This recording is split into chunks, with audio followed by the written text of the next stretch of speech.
Hey guys, it's Q&A Tuesday.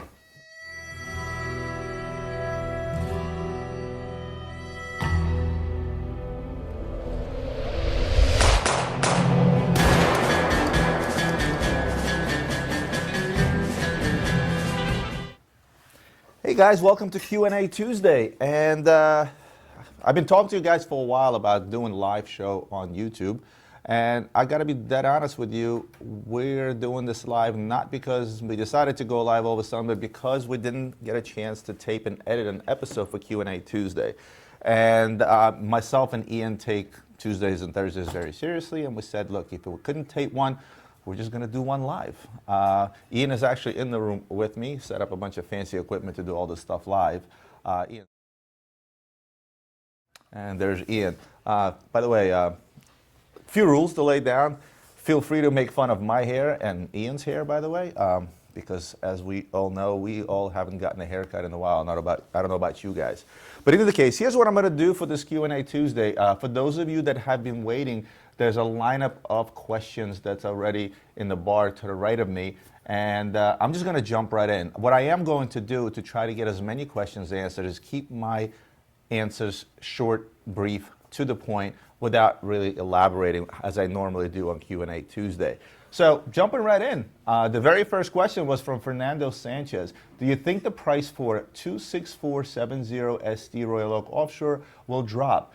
I am planning to buy one for my birthday in a couple of upcoming months. Well, in general, real quick, first of all, you didn't mention which Royal Oak Offshore, right? Some of the newer ones are going to stay higher. Some of the older ones are going to stay lower. Like the Havana would probably trade lower. The older Safari will trade lower. The Navy, but the newer stuff will trade a little bit higher. You have to also understand that the offshore line has sort of been down just the same. By the way, Ian, can I see the screen? I can't see myself. Awesome. That's much better. In general has been down due to the popularity of Royal Oaks. But at the end of the day, my only advice to you is to get out there and pick up a pre-owned one that's 1-2 years old with box and papers. Take the savings up front of the hit you would take should you decide to resell it. Hope that helps. Next question is going to be, here's a good one from Mr. Worldwide. Do ADs here in U.S. sell gray market? Do the ADs here in U.S. sell to gray market resellers? How can I prevent this at the local AD? Of course, everywhere in the world, every single AD sells to gray market dealers such as myself and numerous others. This is what's keeping them in business and afloat, because no single store out there can get the amount of traffic that the internet does or the vast network of gray market dealers out there. Can you prevent that from happening? Absolutely not. How can you prevent a store from selling to a guy like me?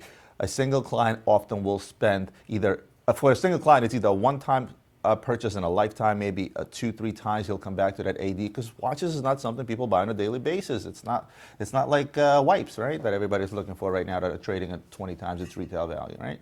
So you cannot prevent anything, because if I'm a guy that spends $1 million a year at an AD, I'm still going to get preferences even though I buy the retail client coming in. Is everything okay with the sound? Yeah, we're good? All right. So moving on. And again, I'm just shooting these out there to try to get as many as I can. Zooks, how has the effect of the COVID-19 virus affect the prices of AP watches, specifically 15500 SD and 26331 SD still over retail? What about the 15500 OR? Thanks, love your videos. You guys have to understand something. I may have discussed this before. Prior to COVID, new models come out, right? The new 38 millimeter Royal Oak line, the plain ones, the chronographs, etc., you name it, right? And they came out of the gate hot. Why? Because the first place they hit is the boutique, so they sold at retail. Those that speculated on the value of those, seeing what has happened with 15400, 15300s, and some of its predecessors, what did they do? They went out there and bought them all up at list, and they were selling them over list. So just because there's a COVID crisis right now doesn't make these models any less popular. They're still hot. They're still popular. People still want them. So therefore, they're going to still trade slightly over list. There's going to be one-offs where somebody out there really needs the money and he paid retail for that watch and he really needs to cash out and he's willing to take a loss. You may find 1 or 2 pieces, but for the most part, if those pieces are still only available at the boutiques mostly and a few choice authorized dealers, nobody out there is going to be discounting them, because again, the production is still low enough and the demand is still high regardless of whether it's COVID or not COVID. All right, let's see what else we got.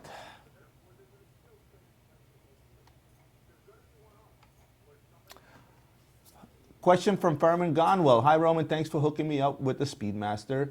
Thanks for hooking me up with the Speedmaster. You're welcome. Hope you're enjoying your watch. What do you think about the current market situation with the steel Daytona 116520? I'll give you the prices, 21,000 wholesale prices, okay? Dealer called me up yesterday, asked me how much can I get one of these for. I told him 21,000 for the white, 23,000 for the black. The black dial has always been more popular than the white.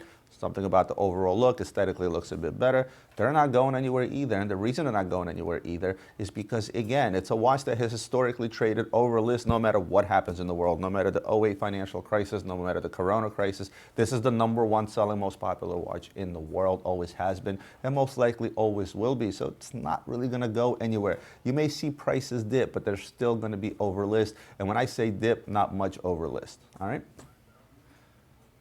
That was their own Daytona, by the way, Ian. Ian is trying. I mean, he's over there sweating. I think he's more nervous than, well, I'm not really nervous, but he looks a lot nervous back there. Next, here's an interesting one. Steve 220873 saying, I've heard people are getting blacklisted from Rolex for flipping a new watch. Just want to know, is it all Rolexes or just in-demand pieces? How can they do this with making 1 million plus watches? I don't know about Rolex specifically blacklisting watches, blacklisting customers. I know that dealers would do that. If you're a retail client and you walk into a dealer and you buy something, you flip it onto the gray market, and then it shows up online from somewhere, from a guy like me or someone else, that particular dealer will certainly blacklist you because he doesn't want the headache from Rolex. But I never heard about Rolex specifically blacklisting clients. That's the first for me. All right.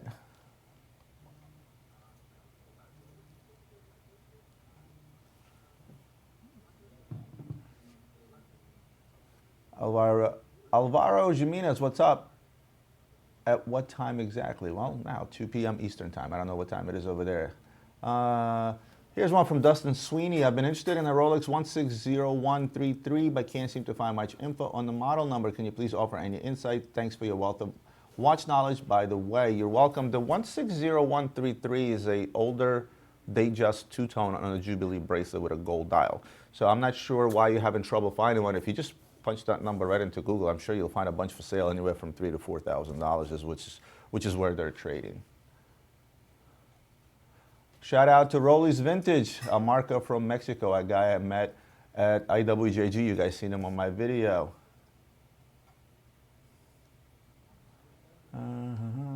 Let's see.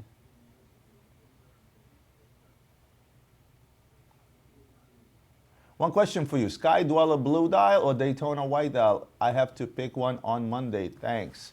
I would go with the Daytona. As much as I love the Sky Dweller blue, I own one. I showed you the one I have with the Oman logo in the back, the special one. But, you know, Daytona is still #1.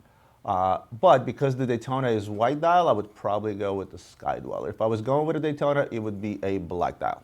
Hope that helps. Next, shout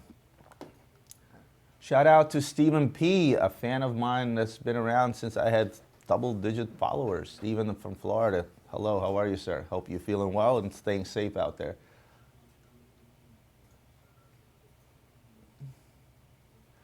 George, Roman, most seem to feel this is worse than '08. Because there's, and again, we're referring to COVID and discuss this briefly. I'm just going to touch upon this quickly.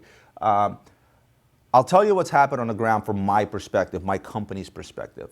You'll be happy to hear that I'm bringing most of my employees back to work full time.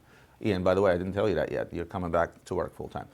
So the halftime that I was paying my people full time. Yes, the wholesale business has stopped, but as quickly as it stopped, it is just as quickly picked back up because you got a bunch of dealers out there sitting on inventory. They're making moves. They're buying, they're selling, losing on stuff, winning on others, buying cheaper, averaging down costs. The wheel didn't stop completely. In '08, the business stopped completely. The wheel that was, the big wheel that was turning on a secondary market, primary market, whatever market that had to do with watches and jewelry, it literally stopped. And it stopped for probably close to 2 months. And that was scary, okay? With the Corona, nothing really stopped, right? There was not that dead stop in our industry. Yes, sales are down. Yes, some of us will be operating at a loss for a little bit, but we're making up for it. And I got to be honest with you, retail sales are actually up because people are out on the internet and they're shopping. I know it sounds crazy. There's people out there starving and dying and losing their jobs and this, that, and the other. But again, it's not the majority of the people out there. And for those that see an opportunity in the market to buy something slightly cheaper, they're out there looking for it actively. And which is why when I tell you, believe me, that our retail watch sales are up, they are up. And that's just it. So I don't think this is worse than '08. Of course, this isn't over yet, right? Even though the numbers are climbing down. For example, where I live, we're going to be let out of quarantine the minute numbers hit 50 out of 100,000. Philadelphia in general, our region, because we have Philadelphia City, which is a huge, huge place, right, with a lot of people. 5.6 million, I think, last I checked, is in Philadelphia right now. We're still at the 360 people per 100,000, but that number is coming down. Now, what's going to happen come September? Should this disease rebound? I don't watch the news for that very reason because there's so many opinions about this. There's so many people that want to talk about this. All it is entertainment. That's what news is all about. That's at least how I feel about it. If you want to know the truth, I read the Wall Street Journal. I think they're the only media company out there that's left that does what media is supposed to do, and that is report the news of what happened rather than give an opinion of what they think will happen, what they think caused it, et cetera, et cetera. So, again, not trying to get political, but bottom line is I don't think this is worse than '08. Joseph Necht.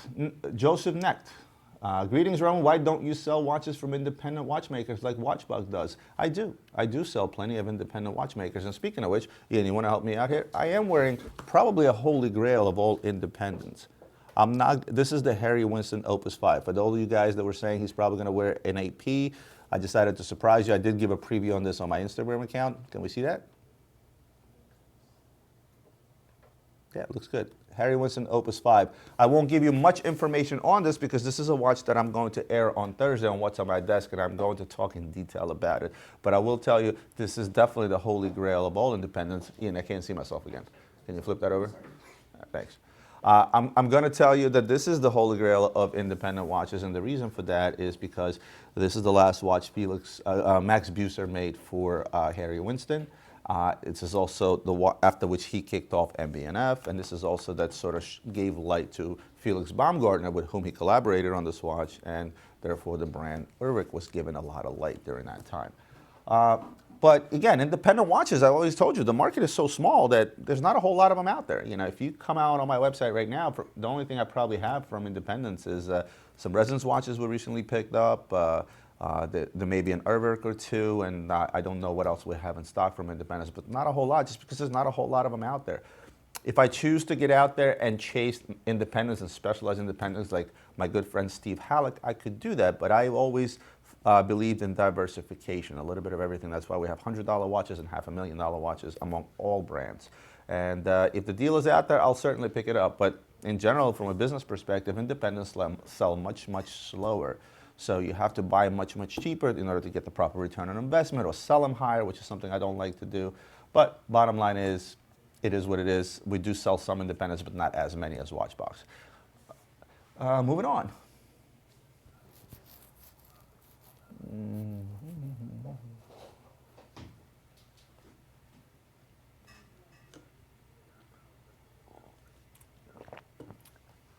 Shout out to Raj Kelsey, Alan Say, Edward French, Simon Waxon. DGB, shout out to you. You've been around since, again, I probably only had double digits on my YouTube channel as far as followers. And he asked about the Harry Winston watch that I just posted on IG. Well, here it is. Let's see, what else?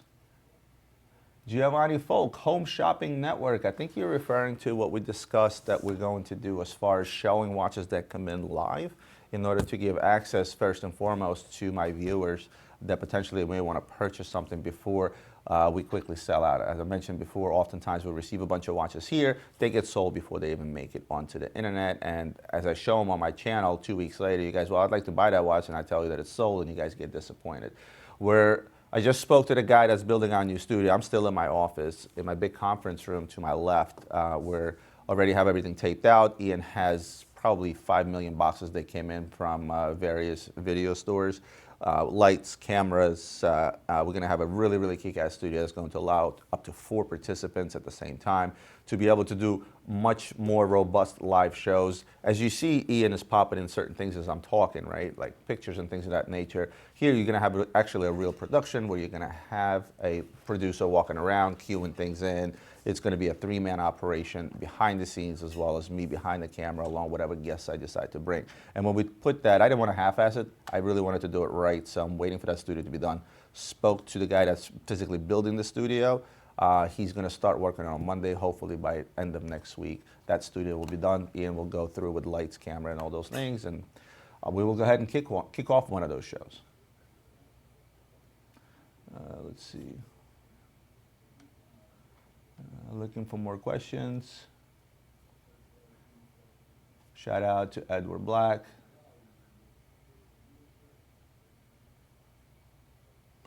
Good evening from Dubai, from AA. Glad to see a multi-international crowd here, to be honest with you. Let's see. More questions. Oops, I just lost my space. Where was it?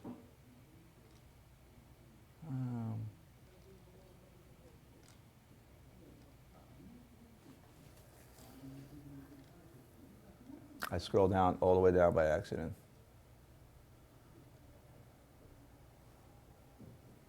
Founder Timeless Capital, how are you? Always meaningful questions and comments on my channel. I see them, I read them, and I appreciate them. Question from Tariq Chowdhury, and I apologize if I'm angling your name up front.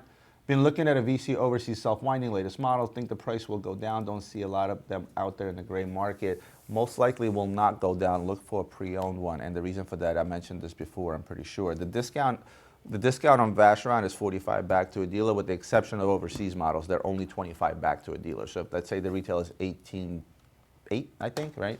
18.8. Let's do the math here. 18.8 times 0.75. So dealer cost on that watch is $14,000. They only get a couple of pieces in. Odds are they're not going to want to discount them. So forget the blue model. Any other colors, if you get 10 to 20% off, consider yourself lucky. But I don't see them going up and down due to production numbers as well as the discount to the dealer. There's no dealer out there in their right mind that's going to sell a Vacheron overseas that he may get 1 or 2 of a year at a discount or at a huge discount. And the blue ones, forget it. Like I said, we just sold a blue one for $19,000, which is technically $200 over a list. And that was actually a good deal I gave to a client without making any money. So let's see. Next I have.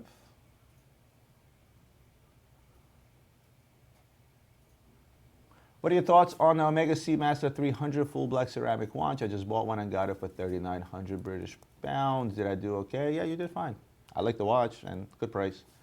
Let's see. What do you think about the all-new Odysseus editions from Lang & Son? True contender for the Royal Oak Nautilus? Perhaps. I think that's what they are trying to do. I do like the one on the rubber strap than the first one they came out with on the bracelet. I said it before, I thought the bracelet was just not up to par as far as I'm concerned in terms of designs. I haven't handled the watch. I'm sure the quality is there, but looks-wise, I never liked the bracelet. I do like the new one they came out with on a rubber strap.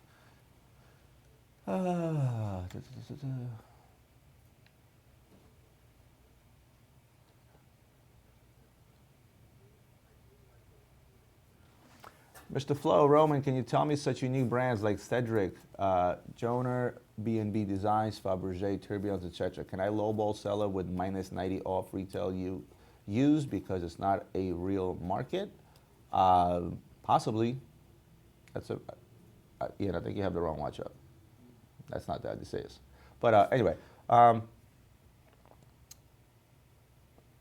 you possibly lowball? You can lowball anybody you want. A seller that gets offended by a lowball offer, that's just dumb. I never get offended by any offers because if anything, you have no idea how many times a day I'm selling a watch, let's say for $10,000, just for ease of math, and somebody offers me 2. Now, theoretically, I should get offended. Everybody knows that I'm not trying to make $8,000 on this particular watch. But 2 things. A, you never know, especially when it comes to blind stuff such as this. You don't know what these people are paying for these watches. And two, as a seller, I would never get offended by a lowball offer, because you know what a lowball offer is? Even on something that's $10,000 and you guys are offering me $2, you know what that does? That opens up communications. And this is where the sales department comes in. And this is where you can figure out what this person is all about. Or maybe he would just wanted to try and that was his budget. And maybe you can sell him something for $2,000. There are just so many options out there. And for any seller out there that gets offended by these lowball offers, my business partner, Arthur, he's the one, he sees like offers on eBay because we have like 5,000 auctions on there. And every day some stupid offers come in, right? And he's like, do people have nothing better to do? And like, he always gets upset over it. And I tell him, I said, why? I said, if anything, that opens up a communication to a potential client. So you never know. I always counter offer. I always get open up that communication line, try to figure out why this person offered this. And guess what? Half the time, or maybe even more than half the time, the guy's a tire kicker, as they call it, right? But 30% of the time, the customer ends up being a client. And you have no idea how many times somebody offered $5,000 on a $20,000 watch and then ended up buying that watch, let's say, for $19,000 or $18,500. So there's nothing wrong with lowball anybody. So go ahead and lowball, open up that communication and see where the seller is at. If anything, he'll just counter, right? What's the worst that can happen?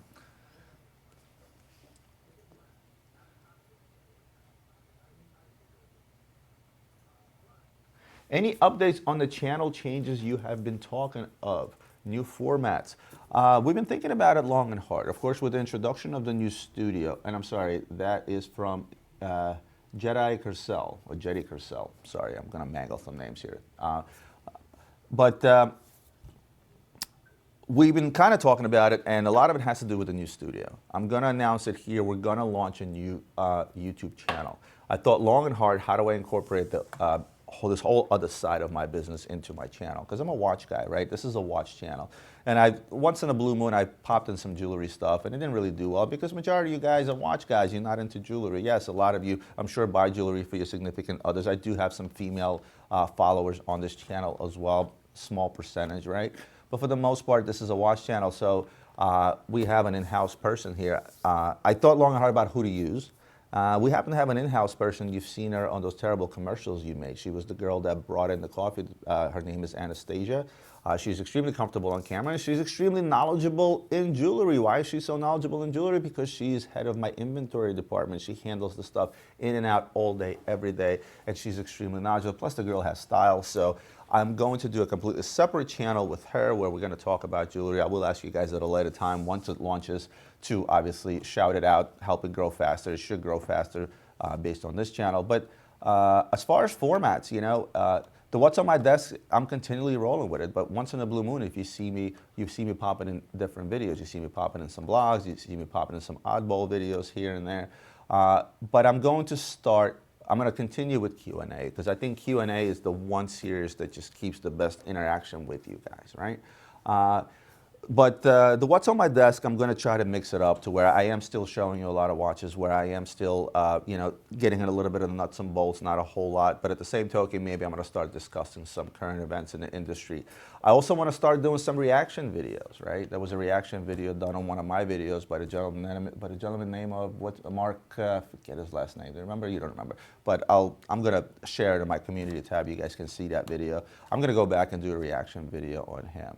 And a lot of you guys have asked me to do other reaction videos on other YouTubers out there. There's a guy out there teaching everybody how to flip watches. I can't wait to see one of his videos. And, you know, I'm not the guy to troll anybody or make fun of anybody. I'm just going to give an honest opinion. More collabs, right? Coronavirus has stopped. I had a bunch of collabs lined up. CRM wanted to do a video with me. Producer Michael wanted to do another video with me. Watchbox, et cetera, et cetera. Of course, now we are geographically challenged. Is that a good way to put it in? Yeah, we're geographically challenged, right? We're not very confined to one small geographical area, right? So lots of collabs. But again, once the studio opens up, it just opens up a lot of opportunity to do a lot of guests on my show. I can have up to 4 people sitting behind my desk. So I will have people here from Watchbox. I will have dealers come into my office and I'll sit there and I'll take videos with them. I'm going to do more vintage stuff with others, you know, because a lot of you guys like to hear about vintage stuff. A lot of plan in the works. A lot of things are planned. But at the same token, I'm treating this as I treat my Q&A videos, right? Even the ones that I pre-record before. I just kind of turn the camera on and I start talking, and what comes out, comes out. I think that's what makes it more genuine, which is why I really had no issues doing this live, because this, to me, this is no different than what I do when I tape it without a live audience. I literally open up my inbox now, because you guys sending me emails. I go email by email and I answer them, right? But there'll be some exciting stuff. And guys, suggest, you have my email. Send me suggestions, right? I love your suggestions. Whether they're good or bad or criticism, I take everything in stride. I don't care if you're making fun of me. I don't care if you're making good suggestions or bad suggestions. I do read them. Of course, it means I'm in email jail often, but nevertheless, I do like your suggestions. So this is not just my channel. This is kind of our channel, right? There's now 27,000 of you guys out there, almost 28,000, and we're still growing. So, this should be a team effort. So feel free to make suggestions. So much for keeping that question short, right, Ian? Let's see. 400 people right now.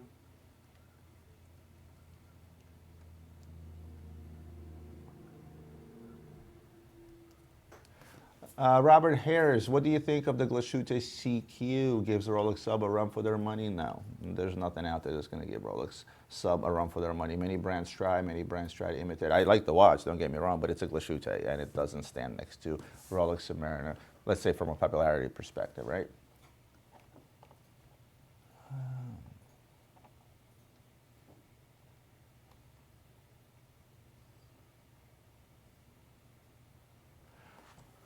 Alvaro Jimenez, what are your thoughts on the blacked out Daytonas, black ceramic case plus strap? I've talked about customizing your watches. It's no different than customizing your cars. Just keep in mind that most of the time, 99 out of 100 times, 100 out of 100 times, customizing your Daytona will devalue the watch. Of course, a lot of the customizations that are done can be reverted back. But I mean, overall, I think it's a pretty mean look. A blacked out Daytona. A blacked out anything is a pretty mean look, but I think that ship has kind of sailed. I think that's like yesterday's news at this point. The blacked out stuff, been there, done that kind of thing, and it's a fad that's slowly fading away.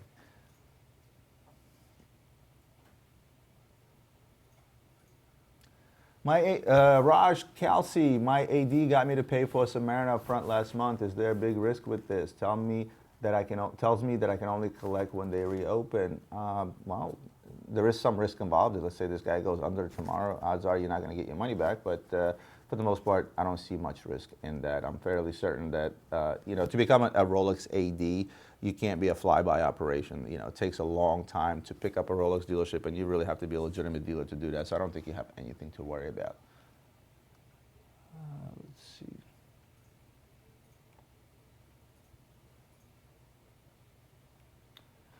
Casey McDade, will the website carry more Speedmasters after the COVID-19 crisis? The website is very light on Omega. Yes, I just need to make it to Hong Kong. I have a few Japanese dealers that I meet there pretty much every show, and I buy them by the dozens. So, if God willing, September we'll make it to Hong Kong. There should be some more.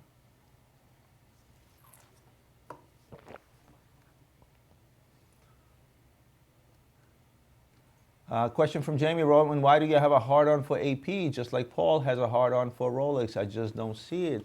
Hey, to each his own. AP happens to be one of my favorite brands. I think a lot of it has to do with the fact that I was first gotten into the industry. I sort of found myself selling a lot of APs and falling more in love with them, believing in the brand, believing in the history behind it, the fact that it's still a privately owned company after all these years. It's just appealing to me personally. It's nothing to do with anything, Just I personally like the way they look, and that's the number one thing, When you go out on a blind date, the very first thing that happens is there physical attraction or not before you look at nuts and bolts. I don't even know how I got into that conversation, but at the end of the day, I just like AP. Physically, personally, it's my favorite brand, always has been, until another brand comes along and proves me otherwise. But for now, AP is for me.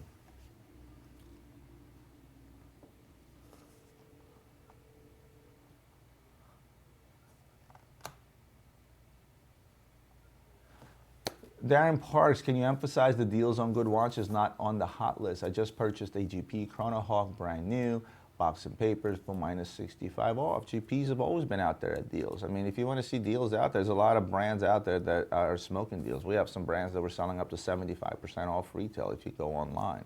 like Romain Jerome, for example. There's some tag Heuers that are better than 50 off, and that's not a bad brand, right?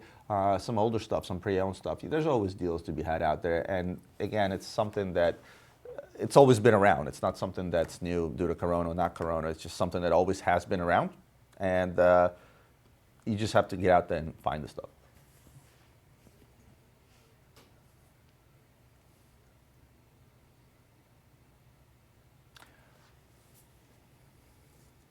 Mark P. Hi, Roman, in the back of the Daytona question. I have a 116520. Is it worth the upgrade to the 116500, which is better long-term bet? I always say one thing. If you're holding something long-term, the older the better. And it's just that easy.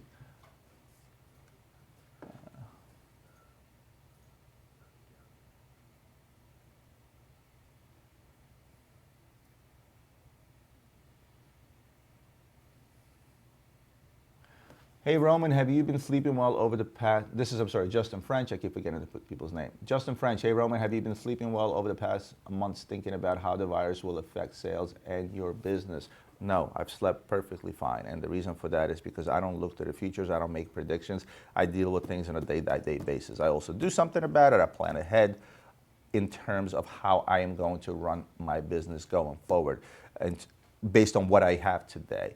Plan out the buying, plan out the selling. What do I need to dump off that's maybe overpriced and lose some money? What do I need to get out there and concentrate on buying that I feel is underpriced? But I don't lose sleep over it. Again, I've been here before in '08, and I'm sure this isn't the last crisis that's going to affect businesses globally, right? It happens every so often, right? You know, recessions happen every so often. It's just facts. Things can't always be like this. Sometimes they dip down. But to lose sleep over it, I kind of treat the coronavirus. My wife was always like, you're so calm about this, and everybody's saying, why are you so calm about this? It's such a pandemic and this, that. And I'm not trying to downplay what's going on in the world there. It's definitely terrible. But I sort of treat it like traffic. I'm the guy that, first of all, I'm a car Nazi, right? If I'm driving somewhere, I'm driving. We actually have a driver in the office that we utilize for various tasks, right? And even when we go to the airport on our trips and he takes us there, I'm the one behind the wheel. So I love to drive. But traffic, if I'm ever in traffic and you're in the car with me, you're going to see me calm, cool, and collected. It never bothers me for number one reason. There's nothing I can do about it, right? There's nothing I can do about traffic. It's not forever. It's not going to last forever. It will eventually go away, and I'll eventually get to where I need to get. But to get frustrated over something like traffic, I'm relaying that to coronavirus as well. Is it frustrating short term here and there? Absolutely, it bothers me. But at the same token, if I'm going to sit there and lose night's sleep over it, it's going to affect my work, it's going to affect my family life, it's going to affect everything around me. So I choose to treat it, I choose not to ignore it. I acknowledge the fact that it's there, I acknowledge the fact that it's a problem, but I also acknowledge the fact there's not a whole lot I can do about it outside of following guidelines of staying safe, and I just continue driving on. Let's see.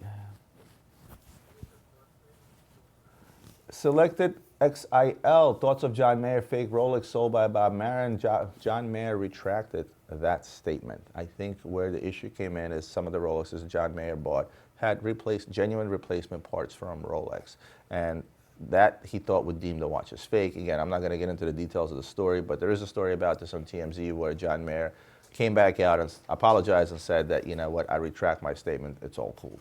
So.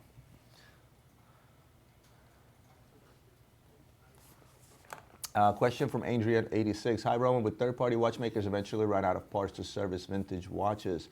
No, they can get them from the companies. And the vintage watch parts world is a humongous business all of its own. I'm in one of the dealer chats. It's literally called Vintage Watch Parts and Accessories, where hundreds and hundreds and hundreds of items are being sold daily, old vintage crowns. And this is all new NOS stuff too. So it's a huge business in its own. There was so much produced, and there's still so much at the factory that odds are you won't run out. And if you do run out of a particular part, a true watchmaker can make that part. And with today's technology, it's so much easier. You're no longer sitting there doing these little wheels by hand like they used to do 60, 70 years ago, right? Now you have computers and CAD machines and things of that nature that will make it for you.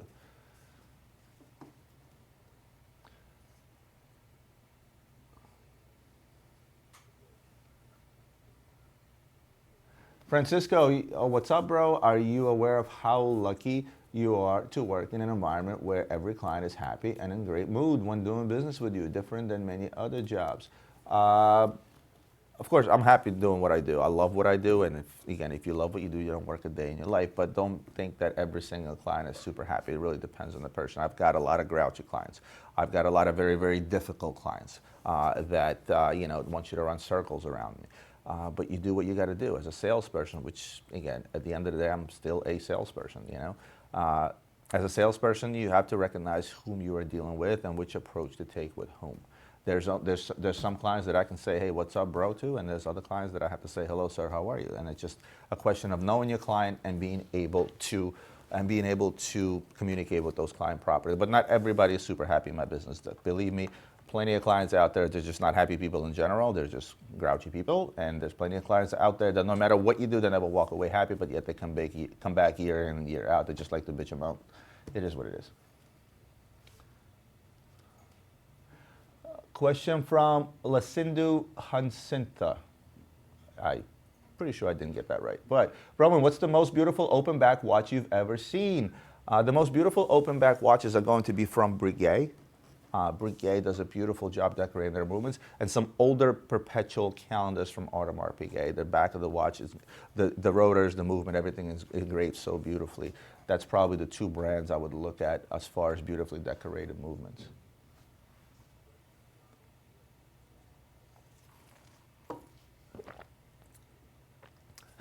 Question from Patty, when do you think Rolex will release the changes to their lineup? The answer is I don't know, and if anybody tells you they do know, they're lying to you. Nobody knows about Rolex, and they keep that information on a hush-hush. This is why I don't do predictions for Basel and SIHH, just because it's just stupid. I mean, all those videos do is generate clicks and attention, but in reality, nobody knows.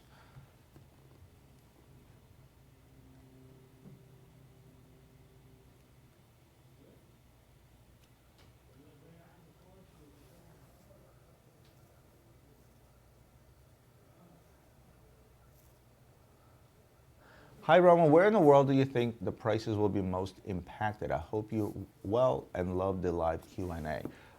You can't really pinpoint specific markets where watches get impacted, right? You can pinpoint specific markets where one is more popular than the other. Where, for example, I go out to buy a certain brand in an area where it's less popular and sell in an area that's more popular. But to say, where prices will be most affected, the only thing I can relate it to is currency, right? If a currency gets super, super weak in a particular country, prices are impact from my point of view, right? Because I hold the dollar.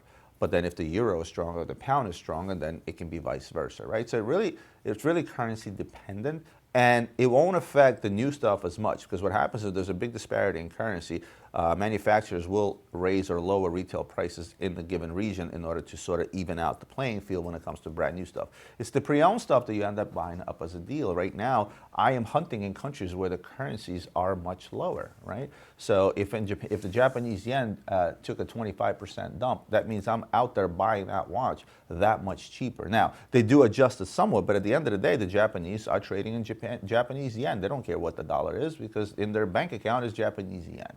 And really, it's the currency that you can play. But even still, it only lasts for a short amount of time, and the market adjusts. Why does it adjust? Because that dealer that's selling me in Japanese yen, if it just dropped today by 20% and I managed to buy $1 million deal cheaper, tomorrow it will not be as cheap, because they're also realizing as they sell something, their replacement cost becomes higher, and for the most part, they equate either to the dollar or the euro, and that's really what happens there.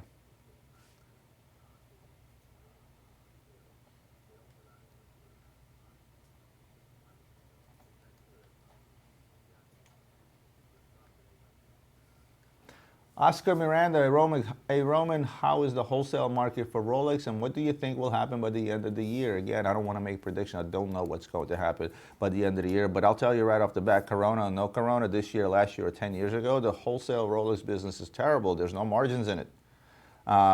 Even there's such a thin line between wholesale and retail. A true Rolex wholesaler that sells hundreds of models or hundreds of watches a week, right? A week, makes $100 to $200 a watch. So to me, that business model is terrible due to the risk factor.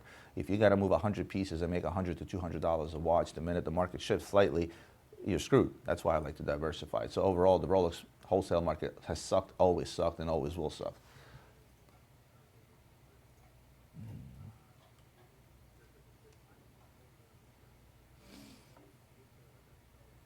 MVP Inc. How's the market for pre-owned Rolex gold bracelet Sky Dweller? Reference 326935. Will a chocolate dial hold more value than a lighter colored dial? Yes, because the chocolate dial is the better looking combination, probably the most popular combination, kind of like a blue Sky Dweller versus a white dial Sky Dweller.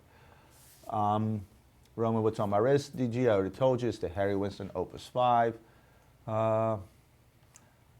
Biggest profit I've made on a watch. $412,000 was the biggest profit I made on a single watch. I won't mention the watch in case whoever I sold it to is watching. And then I didn't make it because I gouged somebody. I made it because I was able to trade out of a watch, which I traded for properly, got it at the right price. The market also shut up at the same time. So that's how I managed to make that money. Simon Waxon, what did your meeting with producer Michael do for your YouTube and business in general? Well, my YouTube went up 6,000 or 7,000 followers post the producer Michael video, which at the time was about, what, 30%? We were at like 15, 17, and we went up to like 22, 23, something like that. Again, I've told you guys before, this YouTube channel is not for the purpose of selling watches, but for those of you, most of you guys, I recognize your names because you have emailed me, you've bought something from me at this point. And even though I didn't mean for this to be a selling platform, it has become that because this is indeed a great marketing tool, right? I'm not going to lie about it.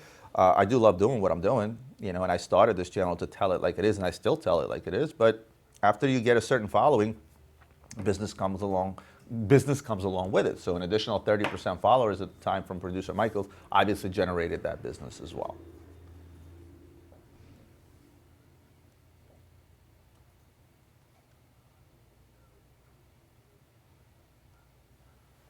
Stephen P., thanks for the recognition. Anytime, Stephen.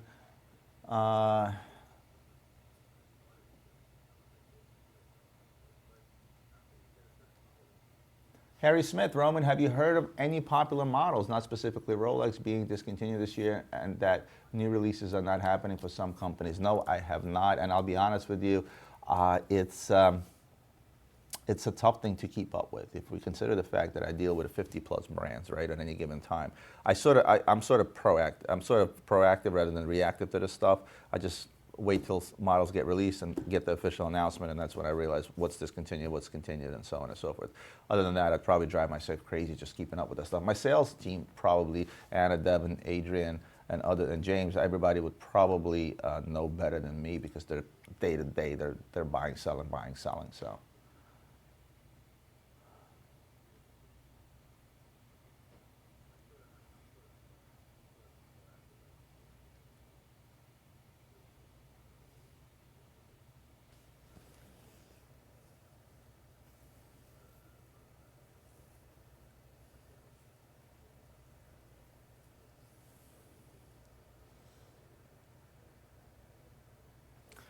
Slava Istaman, Roman, do you foresee U-boat and Concorde watches making a comeback? U-boat, no. Concorde has been around for 100 years, so they don't really have to make a comeback. They're just kind of changing up their business model, I guess. They got into a lot more cheaper watches, but Concorde is still a big name. It's been around for 100 years, and I think it's going to stick around. U-boat, I'm not so sure about. That gimmick of a humongous, uncomfortable watch didn't take them too far.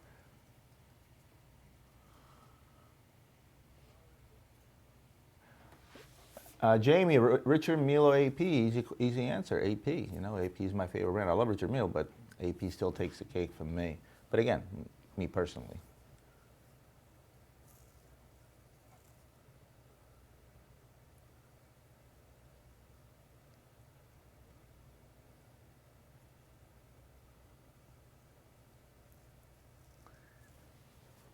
Hey Roman, the most elusive watch for you from Justin French. There's going to be a few. Vianney Holter Antigua. I don't know if you can find that one. Google it, Antigua. Vianney Holter Antigua. I had that watch once, I had that watch twice, and like a moron, I didn't hold on to it. I sold it. I had it cheap enough, and now they're like nowhere to be found. Speaking of independence, the very, very first Airworks prototypes that were out there. If you want to talk about vintage, the D serial brick that I have, the original Beast, There's one that they made without the Audemars Piguet writing. Those were the very first few that they made in 1992 for the 20th anniversary, because they didn't really start releasing until 93. That's another one that they made very, very few of. And I guess the most elusive watch for me is going to be the Sky Moon Tourbillon, right? The Sky Moon Tourbillon is one that I can't yet afford to put on my wrist. So to me, that's still something that's elusive. And I hate to put it where I'm chasing something very, very materialistic, but I'm a big believer that, you know, if you're buying a Ferrari, you should not be leasing a Ferrari, or you should not be taking credit to buy a Ferrari. You should be able to come into a Ferrari dealership, write a check, and as if you were writing a check to pay a utility bill, to where it's not felt. Meaning, so if whenever I'm in a position to be able to buy myself a Sky Moon Tourbillon, as if I'm writing a check for utility bills, that means I've done something right with my life and has become successful, most likely post the sale of Luxury Bazaar. When that happens, that's the elusive watch, basically. And when that day happens, I may not necessarily want to drop $2 million on that watch, you know, but if that day does come around, for now, that would be the most elusive watch. And I've had them, I've sold them, but I've never really owned one.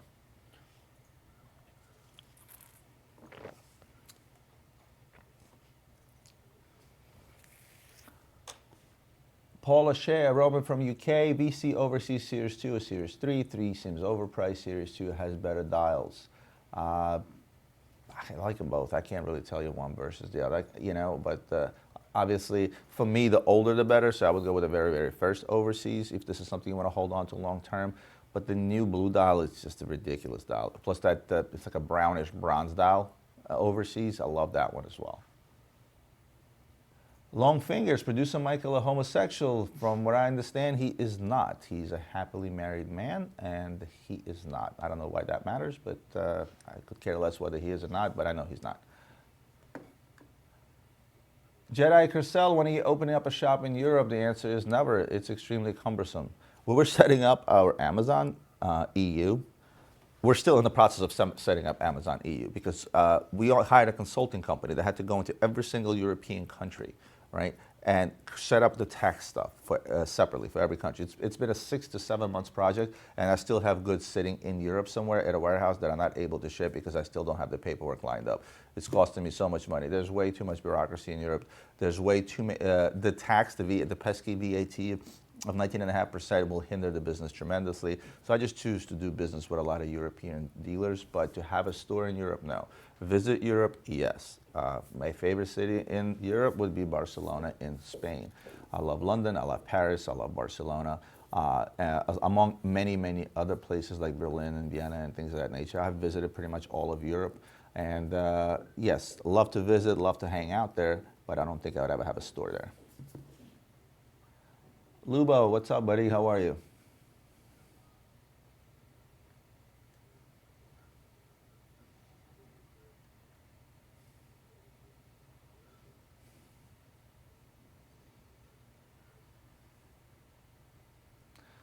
Juan, given that Rolex Explorer 2 to that soldier was one of the most genuine things I've ever seen on YouTube. I'm a subscriber since the producer Michael video. You're different. Just wanted to say hi. Hello, Juan. Kuchata, which Daytona can you see going up in value out of all of them? It depends on what you say. Pretty much every one of them is going to go up in value, dating back to the vintage Paul Newmans, to the Zenith Daytonas, to the pre-Zenith Daytonas. Most of them do go up in value. Historically, there hasn't been a single Daytona that went down in value specifically. The steel stuff, right? The stuff that's on a rubber strap, the stuff that's on a leather strap was never popular to begin with. Those are the things that probably you're going to see sort of left in the dark and forgotten about. But again, they don't make many of them, so you know, odds are that it won't go down tremendously. But for the most part, most Daytonas out there are going to continue going up. So it's been about 48 minutes. I'm going to keep the stream open for another 12 minutes, make it an hour video. Ian, what do you think? I think it's only fair. I hope you guys are enjoying this. I'm trying to get as possible. Ian, do you have a count how many questions I answered by any chance? I guess when we rewatch this video, we'll know.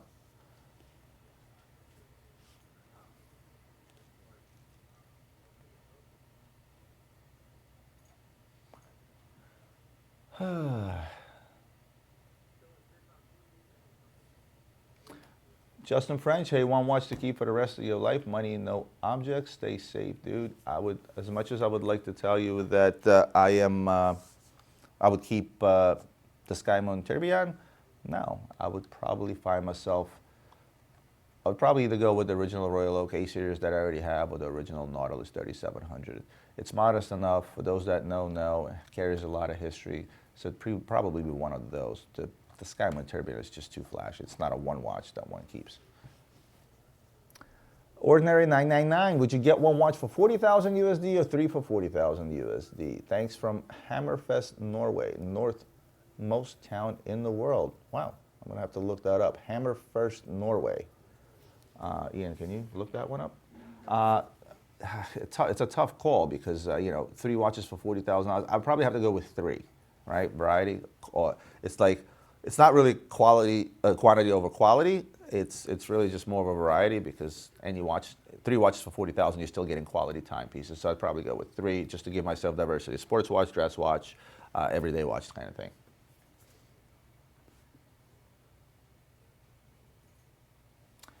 Clive Williams, hey Clive, how are you? Another long-time viewer. Have you ever sold a Roger W. Smith watch from British watchmaker? No, I have not. I can't say that I have.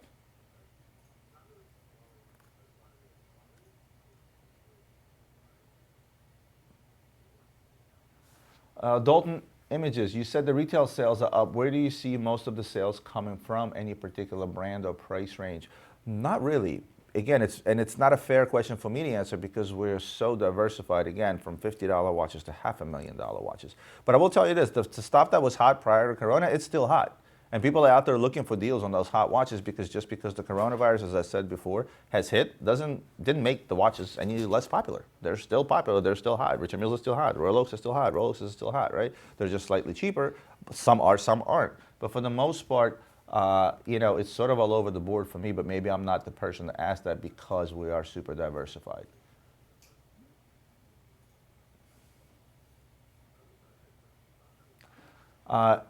Andrian86, hi Roma, do you see Parmigiani ever getting more general market success?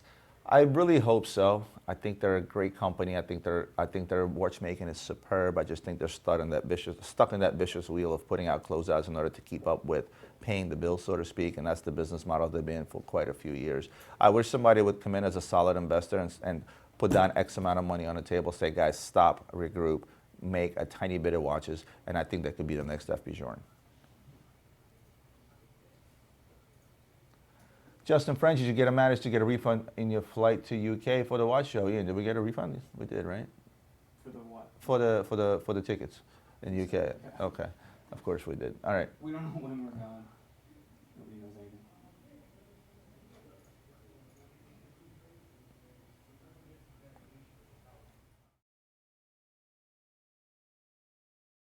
Concept, no one talks about it, but I think it's the Bollocks, LOL. Crypto Ted, I've shown gazillion concepts on my show. In fact, I've told you guys before, the original Alacrite concept from 2001, 2002 is my favorite complicated Audemars Piguet out there. So I love the concepts. I like every single variation of them. There's many at this point. So, and I don't know who no one is. I certainly talk a lot about concepts. Go back in some of my old What's on My Desk, you'll see a bunch of different concepts.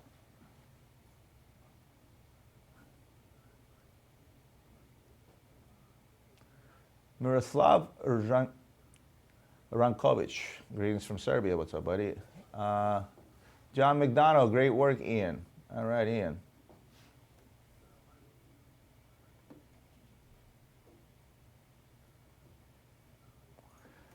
Miguel Ortega, good one. Hi, Roman, big fan. Thank you. I realize the watch market looks like a lot like the stock market. Do you ever try to apply a market concept to the watch industry? I just had a conversation via email with another fan, I forget the gentleman's name, in regards to actually trying to create a market where you don't physically deliver watches and you treat it as a stock market. They have something similar in China now for sneakers, where people don't take delivery of the stuff, they just kind of buy and sell it like stocks, right? Very difficult. Too many variables and too much risk, right? And the risk usually comes in as, you know, what do you do with new watches versus not new watches, right? You know, once somebody gets a new watch, they want to wear it.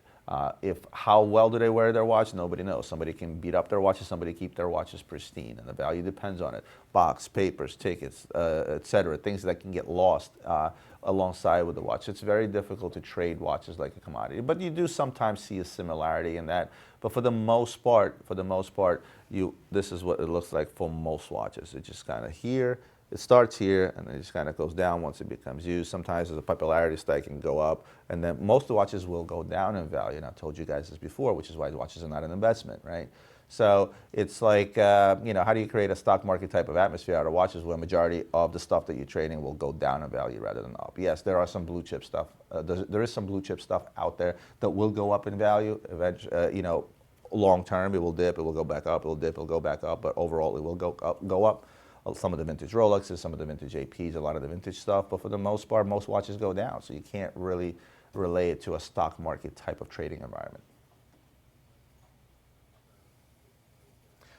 Simon Kemp and Kevin S. New Panerai thought. I like the new Panerais, and I'm probably going to do a separate discussion video on that. Omar Abdullah, hi Roman. Seeing a lot of Rolex GMT watches going down in price. What's your take on it? Well, they were way overpriced to begin with. A $9,500 watch was trading at 20 grand, $18,000. They've come back down to earth. They're still over list, but they've come back down to earth.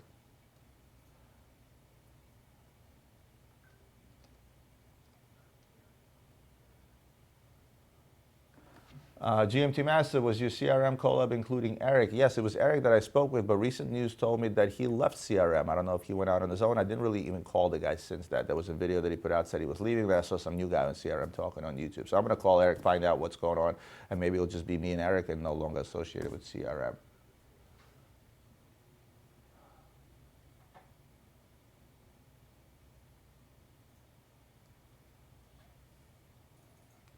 Hey Roman, what's your take on customizers? This is from Doug Wynn. Customizers, Mad Paris, Blaken, Artiste de Genève. It's Artisan de Genève, okay. Is there a place in the industry for them? Yeah, there is a place for the industry for them. You know why? Because people are buying those things. When the first Artisan de Genève watches came out, the steel Daytona, they made it out of titanium and carbon and stuff. That thing was trading for $100,000. Good luck getting 50 for that watch now. But there's still a place for them in the industry. They make beautiful watches. They do beautiful work. There's plenty of customizers out there that do wonderful, wonderful work. Compare it to cars, Brabus. Brabus does a tremendous job, both outside and inside your car, right? Alpina for BMWs, and et cetera, right? AMG used to be a customizer until Mercedes-Benz actually bought him, right? So there's certainly room for a lot of these customizers, and maybe someone will be lucky enough to get bought out by the brand that they're trying to customize. But for Rolex, most of them end up getting sued usually.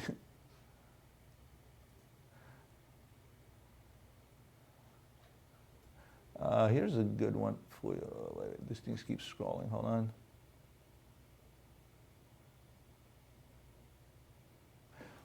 Property searchers, what is your opinion of people buying watches on finance? I don't mind people buying watches on finance as long as they can afford to actually buy it out flat. If you're somebody that's going out there to finance a watch because you can't afford to write a check for it, then don't. If you're somebody that can write a check for it, but then you go out there and finance it just because it makes more financial sense, then by all means, why? I'm a big fan of leasing cars. I don't buy cars. Every single car I've owned, I shouldn't say owned, every single car I've had has always been a lease car because whenever I do the math on lease payment versus, let's say, loan payments versus the depreciation, even if I paid cash for the car, it makes no sense unless you drive the car for 10 years. And I like to change my cars every 3 years. And a lot of times, people often like to change their watches. So if you're looking at it as a cost out of pocket like I do with a car, where it's going to cost you, I don't know, $300 a month to wear a fancy watch for the next 3 years, and then after you get rid of it, there's your loss, then by all means, I don't see a problem with that. But for the most part, I feel like these are the type of toys that you should be able to afford to begin with, right? This is something you should afford to begin with. A lot of people like to charge their Amex, right? Or their credit card. They get the points alongside with it. There's the benefit there. And there's a concept of, and I'm a victim of that too. Sometimes you make an expensive purchase regardless of what it is, and you pay it out, you put it on the credit card, and rather than, let's say, laying out 20 grand at the same time, you lay out 5 grand at a time over the next 4 months, and you don't feel it as bad, right? It doesn't, writing a $20,000 check hurts versus writing, let's say, $4,000 or $5,000 checks, right? So I've seen that happen before. But for the most part, as long as you can afford the watch straight out off the bat, I see nothing wrong with it. If you're going to be somebody out putting yourself in financial hardship to finance an expensive watch that you can't really afford to begin with, then no.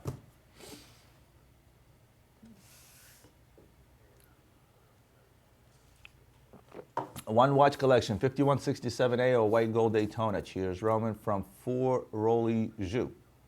I'm going to go with the Daytona. I'm not a big fan of a 5167 to begin with, especially the one on the bracelet. I think it's so ugly, the bracelet. I like the 5167 on its own, but not with the bracelet. So I would go with the white gold Daytona, specifically with the blue dial. I like that watch.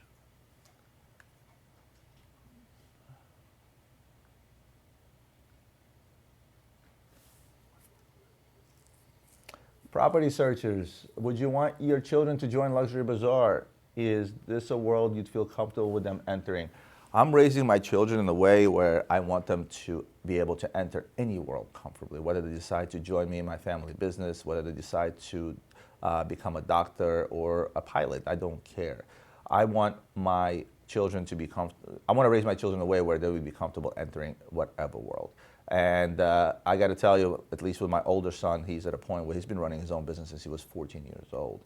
And last I spoke about this, just to give you a quick update, this is a guy that took a business that started with $2,000, and a short 2 years later, his balance sheet shows roughly about $100,000. Not a bad growth from 2,000 in 2 years. I wasn't that successful at his age.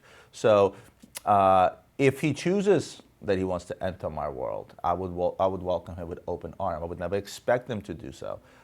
My son is the type of guy that wants to do his own thing. You know, my middle daughter is still a bit young. She's actually going to be 12 on Thursday. You know, I don't think I can kind of gauge where she's going to be. She's still a bit young. And then, of course, my 4-year-old, there's really not much I can say in regards to where she's going to be right now. She's sort of runs the household sort of thing. But as I said, I raise my children in a way where they are ready to go out into the world, and whichever world they choose to enter, I feel they will be ready for it based on what we put into our kids. You get, whatever you put into your kids is the direct output that you get. And I'm a big believer that, you know, I live for my kids, right? I do live for myself and my wife, but overall, my biggest priority in the world are my family, which includes obviously my children. And do yourself a favor, put a lot into your kids. You will enjoy the fruits of your labor at a later time. We're at an hour. So we are at an hour or 61 minutes exactly. I think I tried to answer as many possible questions as I could. Sorry if I skipped over one of your questions or didn't get to your questions. I think an hour is a perfect time to do this. Once this video actually posts, email me, let me know your thoughts. You have my email up on the screen. Email me, let me know your thoughts on this format, if I should do this more often, because I did manage to get a lot more questions, but then there was, I think we got up to what, about 500 people watching? Yeah. We only got up to about 500 people watching. I understand why, because it's tough to tune in live at a specific time. There are people in different time zones, but I know people will come back and watch this video over once it actually posts, once the live finishes and it posts, and I'm going to get a lot more comments and a lot more views on it, but that's not my concern. If you guys like this format, if you want me to do a live Q&A once in a while, I can certainly do that. It actually helps me because I catch up on a lot of these questions.